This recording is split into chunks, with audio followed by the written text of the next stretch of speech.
Now we will be discussing the uses of the various important components of air. Now first we will be talking about oxygen.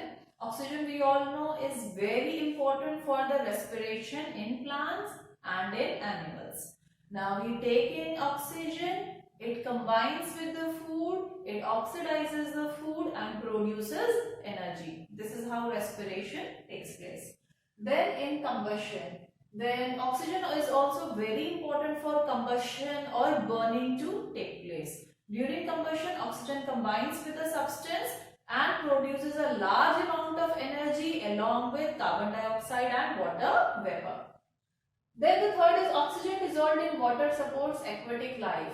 Like for example, fishes breathe through gills in water. So the oxygen which is dissolved in water supports the aquatic life or the organisms which are living under water.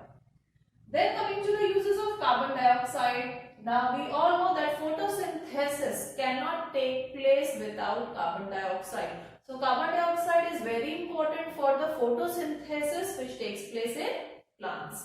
Secondly, it minimizes the heat loss by radiation.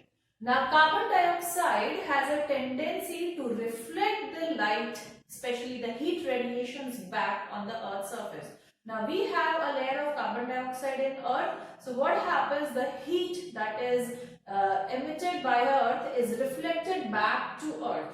This tendency is known as greenhouse effect. And that is why carbon dioxide is also known as greenhouse gas.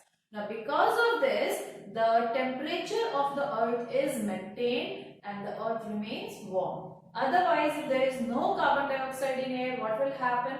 All the heat radiation will escape out in the universe, in the space, and then the earth will be very cold.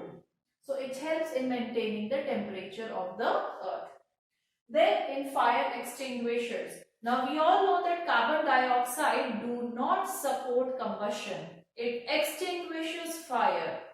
Okay, so whenever if you have even seen the fire extinguishers on the TV or somewhere, then a gas comes out strongly. Okay, a very dense gas comes out. So that gas is carbon dioxide, and a large amount of carbon dioxide comes out through fire extinguishers. And because of that, the fire which is present around extinguishes immediately.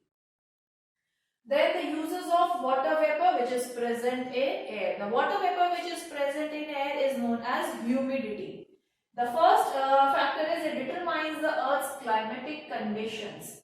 Now the water vapor present in air determines the Earth's climate.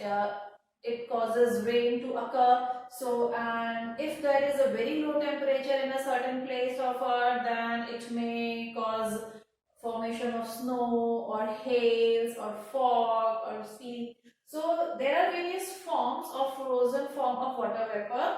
So, this water vapor which is present in air is controlling the Earth's climatic conditions, and it varies from place to place depending upon the amount of water vapor which is present in air.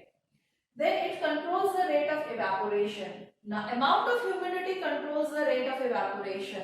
The greater the humidity in the air, the less evaporation will take place. If the air is dry, then the rate of evaporation will be higher.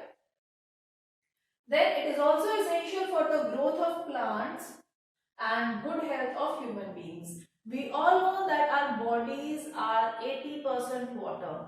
Okay, so we can imagine that no process, no biological or biochemical processes which are happening in plants or in animals or in our bodies can take place in the absence of water.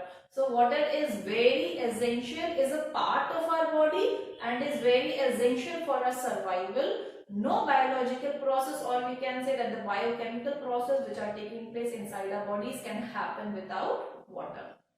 Now apart from these three components, inert gases are also present in atmosphere. These are very unreactive gases and they do not have as such a very important role to play.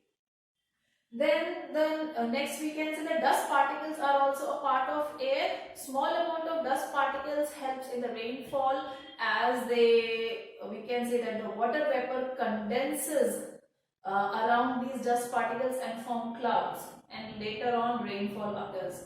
So basically it helps in the formation of clouds. Dust particles are also said to trap heat and then further helps in its scattering. So it also traps heat and then scatters the heat. But excess of dust particles in air can be very harmful. It may cause severe respiratory problems to human beings.